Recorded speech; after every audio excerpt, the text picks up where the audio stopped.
నేను మీ శ్రీనివాస్ చౌహాన్ అడ్వకేట్. మిత్రులారా, మీరు ఏదైనా ఒక ప్లాట్ కొనుగోలు చేశారా? ప్రతి నిమిషం, ప్రతి సెకండ్, ప్రతి వారం, ప్రతి నెల మీ ప్రాపర్టీ నిజంగా ఏ చేతులు మారకుండా రక్షణలో ఉందా? ఖచ్చితంగా మీరు తెలుసుకోవాల్సిందే, లేకపోతే మోసపోయే ప్రమాదం ఉంది మిత్రులారా. సో కేసు విషయానికి వస్తే, కొంతమంది వ్యక్తులు ఒక ముఠాగా ఏర్పడి డాక్యుమెంట్ రైటర్లతో కొల్లుడైపోయి, సబ్ రిజిస్టార్ ఆఫీసర్లోని కొంతమంది అధికారులతో కొల్లుడైపోయి, మన ప్రాపర్టీ మనం లేకున్నా ఒక 3-4 డాక్యుమెంట్లు రిజిస్ట్రేషన్ అయిపోతుంటుంది.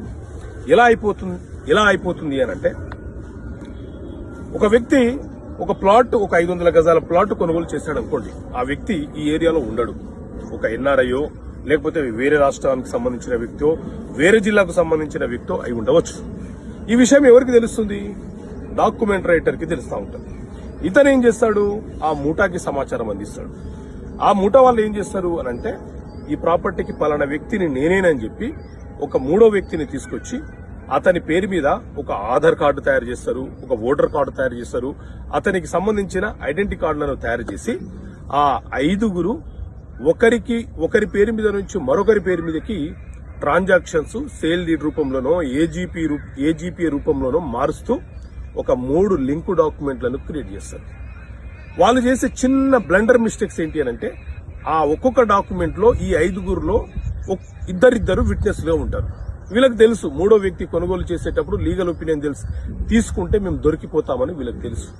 అయితే వీళ్ళు ఏం చేస్తారు అని అంటే, ఏదైనా ఒక ప్రైవేట్ సంస్థ నుంచో, లేకపోతే ఒక ప్రభుత్వ బ్యాంకు నుంచో అక్కడ ఉన్నటువంటి ఏజెంట్లతో కొల్లుడైపోయి వీటిని అక్కడ డిపాజిట్ చేసేసి లోన్లు తీసుకుంటున్నారు. తీరా మన అవసరానికి మనం ప్లాట్ అమ్మాలని పోతే, సబ్ రిజిస్టర్ ఆఫీస్ లో ఈ ప్లాట్ ఆల్రెడీ అమ్ముడుపోయింది, పలానా సంస్థలు మార్టిగేజ్ పెట్టబడి ఉన్నది అని తెలుస్తుంది. ఆ తర్వాత మీరు పోలీస్ స్టేషన్ చుట్టూ, కోర్టులో కేసు వేసి తిరగాల్సిన పరిస్థితి ఏర్పడుతుంది. సో మిత్రులారా, తస్మత్ జాగ్రత్త. మీ ప్రాపర్టీ ప్రతి వారం మీరు ఈసీ చెక్ చేసుకోండి.